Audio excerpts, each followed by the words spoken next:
Boa noite, gente. Eu queria falar um pouco hoje sobre o inquérito policial, que é uma das modalidades de investigação preliminar. A gente sabe que existem outras modalidades de investigação preliminar, como, por exemplo, a Comissão Parlamentar de Inquérito, o procedimento de investigação criminal realizado pelo Ministério Público. Porém, eu quero falar da modalidade de investigação preliminar mais famosa, aquela que a gente mais conhece, mais utiliza, que é o inquérito policial. Então, quero falar um pouco de algumas características dela. Vamos lá. Primeiro eu vou falar o conceito do inquérito policial. A gente sabe que o inquérito policial é um procedimento administrativo que visa colher elementos de prova ou elementos de informação a fim de basear a opinião delitiva do titular da ação penal. Então, a gente entende, através desse conceito, que a primeira característica que eu queria falar, que é a dispensabilidade do inquérito policial. Quando eu digo que o inquérito policial ele visa colher elementos de prova ou elementos de informação para embasar a opinião delitiva do titular da ação penal, eu estou dizendo o seguinte, eu estou falando que se o titular da ação penal, que pode ser o Ministério Público, em ações de iniciativa pública, ou o ofendido, em ação de iniciativa privada, se eles já possuírem elementos suficientes para embasar uma ação penal, eles não precisam do inquérito policial. Por isso, a dispensabilidade do inquérito policial. Se, por exemplo, os elementos de prova ou os elementos de informação forem conseguidos por meio de uma CPI, se os elementos de prova, os elementos de informação forem conseguidos por meio de um PIC, de um procedimento de investigação criminal, então não tem necessidade do inquérito policial. Por isso a sua dispensabilidade. Então essa característica ela é muito importante. A gente ter esse entendimento. Tá? O trabalho do delegado é um trabalho muito importante, porém pode ser que não seja necessário a utilização do inquérito, a realização do inquérito. Agora, sabemos que se a opinião delitiva for embasada no inquérito, esse inquérito acompanhará a denúncia ou a queixa-crime, e aí fará parte. Tá? Então, a dispensabilidade ela só existirá se os elementos de informação, os elementos de prova, forem colhidos por outro meio, por outra forma. Ok? Eu queria falar agora um pouquinho sobre a indisponibilidade do inquérito policial. O que isso significa? Significa que o delegado de polícia, ele nunca, e aí eu quero que você tenha isso com muita tranquilidade, você entenda isso de uma maneira muito clara. Nunca, e quando eu falo nunca, é nunca, tá? O delegado nunca poderá arquivar o inquérito policial. Você quer perceber que um camarada não entende nada de processo penal, é ele soltar essa pérola, que o delegado arquivou o inquérito policial. O delegado não pode, de nenhuma maneira, arquivar um inquérito policial. Por quê? Porque o inquérito policial ele é indisponível. E ele é indisponível justamente porque ele se presta aqui, o inquérito policial, ele se presta a embasar a opinião delitiva do titular da ação penal. Então, quem é que vai ter a palavra final sobre esse inquérito? O titular da ação penal. Então, vamos falar aqui do membro do Ministério Público.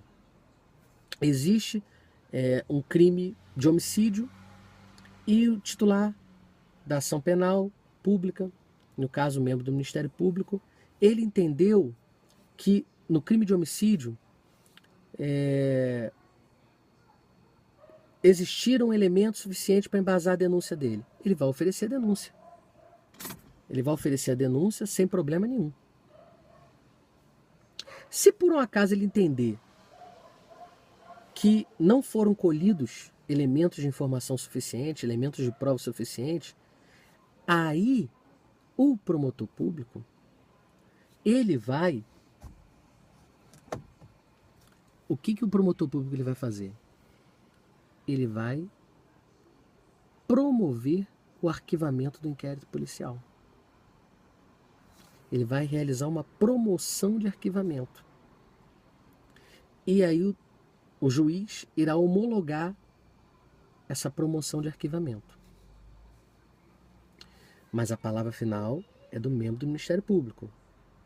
Porque a gente também sabe que se, em caso de discordância do juiz no momento da homologação da promoção de arquivamento, a gente sabe que o juiz pode utilizar o artigo 28 do Código de Processo Penal e remeter essa promoção de arquivamento, esse inquérito, para o Procurador-Geral de Justiça. E aí o Procurador-Geral de Justiça vai dar a palavra final. Ou seja, a palavra final não é do juiz, a palavra final é do Ministério Público. Pacífico isso. Então, o delegado de polícia nunca poderá arquivar o inquérito policial. Mas o interessante, e que eu queria falar aqui, ainda dentro da indisponibilidade do inquérito policial, é que o delegado de polícia, ele poderá não instaurar o inquérito policial. Ele não pode arquivar, mas ele pode não instaurar em algumas situações. Então, por exemplo, se o fato for atípico, se o fato não for crime, ele poderá não instaurar o inquérito policial. Tranquilo? Então, por exemplo, a gente sabe que o crime de adultério, que o adultério, na verdade, ele deixou de ser crime. Então, imagina uma situação de uma pessoa chegar na delegacia e vai que registra uma ocorrência e o inspetor que registrou a ocorrência comeu mosca, não é? Está desatualizado e entendeu que acreditava ainda que o adultério era crime, e quando isso foi para o delegado para ele instaurar um inquérito policial, ele falou assim, não é mais crime, né? Houve uma abolição desse crime, então não posso instaurar um inquérito policial porque é um fato atípico. Tranquilo? Essa é uma possibilidade. Uma outra possibilidade do delegado não instaurar o inquérito policial, crimes que dizem respeito a crimes de menor potencial ofensivo, que vai ser, na verdade, vai ser lavrado um termo de ocorrência e depois será remetido ao Juizado Especial Criminal, então não é instaurado inquérito policial. Contravenção penal também não vai ser instaurado inquérito policial. E o bem interessante, que é onde eu queria chegar, existem casos em que, embora sejam crimes, e crimes até que não são de menor potencial ofensivo, existem casos em que ocorrerá uma tipicidade formal, porém não existirá aquilo que a gente chama de tipicidade material. Então vamos dar um exemplo do crime de furto. A gente sabe que o crime de furto simples, a pena de 1 a 4 anos. E vamos dar um exemplo aqui, um camarada que ele foi num supermercado extra, e furtou 2 barras de chocolate. E o prejuízo que ele deu pro supermercado extra foi de R$10 aproximadamente. Foi detido em flagrante, foi levado para a delegacia, e na hora do delegado decidir se iria instaurar um inquérito policial ou não, o delegado ele teve que fazer um filtro. Ele fez um juízo de Subsunção, o que ele fez? O delegado chega e faz o seguinte, olha, esse fato, formalmente falando, ele é típico. Porque realmente o camarada subiu, traiu para si coisa alheia móvel. É um fato típico? Formalmente falando, é. Agora, materialmente falando, será que é um fato típico? E, segundo a melhor doutrina, para ele ter esse entendimento, ele vai ter que verificar algumas situações. E a mais importante delas, a meu ver, a meu sentir, é ele tentar descobrir o valor do bem atingido.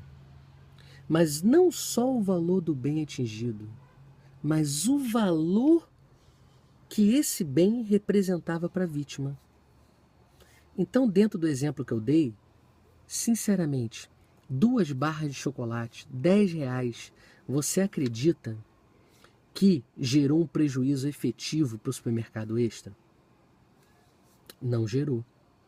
Então aqui, o delegado, ele pode não instaurar um inquérito policial por entender que esse fato será atípico em função de falta da tipicidade material.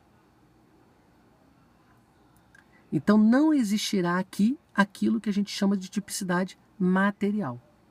Ok? Agora, eu vou dar um outro exemplo, mas que não vai caber. O princípio da significância. Vamos lá. O camarada, ele furtou uma caixa, 1 litro de leite de uma viúva que mora debaixo da ponte e que possui 5 filhos. E ela iria utilizar esse único 1 litro de leite que ela tinha para alimentar os filhos durante essa semana. A pergunta é: a conduta praticada pelo camarada que cometeu o furto é formalmente típica? Sem dúvida. Por quê? Ele subtraiu para si coisa alheia móvel. Porém, ela será materialmente típica? Vamos analisar? Vamos analisar o valor? Vamos lá, 1 litro de leite, vamos botar aí caro, R$4. Caro, um leite caro. Mas em média eu acho que é até 3 e pouco. Mas vamos botar R$4. Realmente, em princípio, insignificante. Um valor muito baixo. Porém, para a vítima, esse valor era insignificante? A vítima é viúva, mora debaixo da ponte e possui 5 filhos e só tinha esse litro de leite que ela iria misturar com água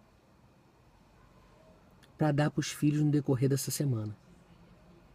Era de pouco valor para ela, para a vítima, esse 1 litro de leite? Não era. Então, na verdade, nesse caso, eu poderia sim instaurar um inquérito policial como delegado, porque poderia não, eu deveria, não teria nem como deixar de instaurar, porque eu não poderia aplicar aqui o princípio da insignificância. Porque embora seja um valor pequeno, para a vítima era um valor muito grande. Ok? Tranquilo? Então, já foi pacificado que a insignificância, eu tenho que analisar não só o valor do bem,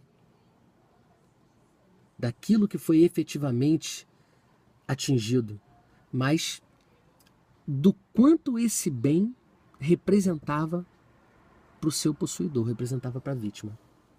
Tranquilo? Fechamos então essa questão da indisponibilidade do inquérito policial. E só para finalizar a questão da indisponibilidade. Se por um acaso, já sabemos que o delegado de polícia ele não pode arquivar nunca o inquérito policial, mas ele pode deixar de instaurar o inquérito policial. Se por um acaso o delegado de polícia deixar de instaurar o inquérito policial, tem algum recurso para isso? O que a pessoa pode fazer? A pessoa que se sentir lesada nesse aspecto, ela pode recorrer para o chefe de polícia. Tá? Ok? Tranquilo? Vamos falar de mais uma característica agora. Eu queria falar da característica da discricionariedade. Então vamos lá. O inquérito policial, ele vai possuir essa característica. Por quê? A gente sabe que a discricionariedade, que o agente público, ele tem uma certa liberdade de atuação dentro daquilo que a lei determina. E o delegado de polícia, claro que ele não vai poder burlar a lei, mas ele não é obrigado a seguir uma metodologia de procedimentos conforme o juiz é dentro do processo. Então, por exemplo, dentro de um processo penal, a gente sabe que, via de regra, o acusado, ele só pode ser ouvido depois das testemunhas. Essa é a regra no processo penal. Então, se você ouvir o acusado antes das testemunhas, você interrogar ele antes das testemunhas, se o juiz fizer isso, esse processo pode ser nulo. Já dentro do inquérito policial, o delegado, ele tem uma margem de manobra que ele pode atuar com tranquilidade, sem consistir em nenhuma ilegalidade. Então ele pode ouvir o investigado, ele pode depois ouvir, tomar depoimento de outras pessoas, de testemunhas, depois ele pode ouvir novamente o investigado se ele quiser, ele pode determinar diligências após ouvir o investigado. Então ele não tem a discricionariedade dentro do inquérito policial, ela é um fato e ela não atrapalha em nada, pelo contrário, ela ajuda, porque nesse momento do inquérito policial, por não possuir o inquérito policial um contraditório amplo e por servir o inquérito policial para colher elementos de prova, o delegado ele atua com essa margem de liberdade. Porém, existe exceção. Existe exceção. Então, quando que o delegado ele não vai ter essa discricionariedade? Ele não vai ter essa discricionariedade em dois casos. E aí, a gente vai entender um pouquinho por que a alteração no Estatuto da OAB não alterou tanta coisa. Né? Então vamos lá. O Estatuto da OAB, a recente alteração, diz que o advogado ele pode apresentar quesitos, apresentar razões. Só que o CPP ele diz que o delegado ele pode indeferir aquilo que ele acha que não é pertinente no inquérito policial que ele preside, que ele conduz. Se existisse um contraditório amplo, o delegado não ia poder indeferir. E eu vou te provar agora, que olha a diferença. Se o promotor público requisita alguma coisa, alguma diligência ao delegado de polícia no inquérito policial, o delegado ele está adstrito. Ele não pode negar. Tá? A requisição que o promotor público faz ao delegado de polícia, embora não exista subordinação entre delegado e promotor, mas a requisição ela tem poder de mando. Então, se o promotor requisitar ao delegado de polícia, o delegado de polícia vai fazer. Tá? Então, essa requisição do Ministério Público é uma das exceções à discricionariedade do delegado de polícia. Porém, o delegado de polícia, ele não obedecerá a essa requisição emanada do Ministério Público em caso de quê? De impossibilidade fática ou de impossibilidade jurídica. Vamos exemplificar isso? Então, olha só. Impossibilidade fática. O promotor requisitou que a testemunha fulana de tal fosse ouvida novamente pelo delegado de polícia para suprir algumas dúvidas, algumas situações que ele não entendeu. O delegado de polícia vai procurar a testemunha e descobre que a testemunha morreu. Impossibilidade fática. Como é que ele vai cumprir essa requisição do Ministério Público? Não tem como. Agora, olha uma impossibilidade jurídica. O promotor público requisitou o delegado que fizesse uma interceptação telefônica em cima do investigado. A gente sabe que a interceptação telefônica ela só pode ser produzida por meio de uma determinação judicial. A gente fala que isso é uma prova que está sujeita à reserva de jurisdição. Então, o que acontece? O delegado ele não pode cumprir essa requisição, porque essa requisição é manifestamente ilegal. Então, é uma impossibilidade jurídica. O que ele vai responder para o promotor? Olha, doutor, eu não posso fazer isso porque o senhor tem que requerer isso ao juízo. E o juízo vai deferir ou não. Se ele deferir, eu faço na mesma hora. Então, a gente sabe que a discricionariedade do delegado de polícia, dentro do inquérito policial, ela é mitigada por uma requisição do membro do Ministério Público. Porém, essa requisição não será obedecida em caso de impossibilidade fática ou jurídica. Mas existe uma outra situação em que essa discricionariedade no inquérito policial é mitigada. A outra exceção ocorre nos casos dos crimes que deixam vestígios, os chamados crimes não transeuntes. Então, por exemplo, crime de homicídio, o corpo está lá, estendido no chão. Não tem como. O delegado, ele vai ter que realizar o auto de exame cadavérico. Não tem como. Um crime de estupro, o delegado vai ter que realizar um exame de corpo, um exame para saber se houve conjunção carnal. Ok? Então, nos crimes que deixam vestígios, também chamados de crimes não transeuntes, o delegado ele não poderá abrir mão da realização desses exames. Então, isso excepciona a regra da discricionariedade no inquérito policial. Ok? Tranquilo?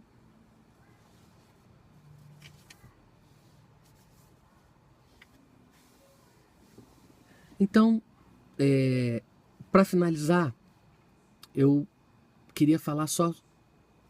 Eu vou fazer um outro vídeo para falar de outras características, mas eu queria finalizar falando sobre o sigilo do inquérito policial. A gente sabe que a Constituição ela diz que os atos processuais, em regra, serão públicos. Em regra. Só que os atos praticados dentro do inquérito policial não são atos processuais. Então, a regra dentro do inquérito policial não é a publicidade. Cuidado, calma, que eu vou destrinchar isso aqui. Em princípio, o inquérito policial ele tem como característica o sigilo. Só que a gente tem que entender que o sigilo dentro do inquérito policial ele terá duas vertentes. O sigilo externo e o sigilo interno. O sigilo externo ele visa resguardar o investigado, porque o investigado ele não é somente objeto da investigação, ele é um sujeito de direitos. Então, o sigilo externo ele visa resguardar a intimidade do investigado. Porque você já imaginou, o camarada está sendo investigado por um crime de estupro e de repente se chega à conclusão que o cara não fez nada. Já imaginou se não houvesse sigilo? Se não existisse o sigilo, a vida do cara estava acabada. Então, esse sigilo externo visa resguardar a intimidade do investigado, da imprensa, de terceiros estranhos. Terceiros que são estranhos ao feito. Agora, existe o sigilo interno, que é o que interessa para nós aqui. É o mais importante. O sigilo interno, ele é direcionado ao defensor, ao advogado. Só que a regra para o advogado é a não existência do sigilo. Entenderam? Então, a regra no inquérito policial é o sigilo externo. E, em alguns casos, existirá o sigilo interno destinado ao advogado. Porém, para o advogado, para o defensor, a regra no inquérito policial é não haver sigilo. Quando haverá o sigilo interno? Quando haverá o sigilo para o advogado? Somente em uma possibilidade. Quando existirem diligências que ainda serão produzidas e por esse motivo ainda não foram documentadas aos autos do inquérito policial. Então, um exemplo. Você é advogado, seu cliente está sendo investigado e seu cliente está preso, inclusive, e o delegado foi fazer uma busca e apreensão. O juiz determinou uma busca e apreensão na casa do investigado. O delegado foi realizar essa diligência e quando você chega para ver o inquérito, você não pode ver o inquérito porque essa diligência ainda não foi produzida. Então, você até poderia ter acesso ao inquérito até essa diligência. Mas enquanto essa diligência não for efetivamente realizada, o advogado ele vai ter o sigilo. Aí entra o sigilo para o advogado. Porque essa diligência não foi efetivamente realizada. Então tem lógica. Mas já era isso o que a súmula vinculante 14 dizia. E a alteração do Estatuto da OAB apenas veio confirmar o que a súmula vinculante 14 já preceituava. Agora, não sendo o caso de uma diligência ser realizada, o delegado tem livre acesso. O advogado tem livre acesso aos autos do inquérito, podendo tirar cópia, tomar apontamento. Agora, a questão da procuração. Em princípio, o advogado não precisa nem da procuração para ter acesso aos autos do inquérito policial.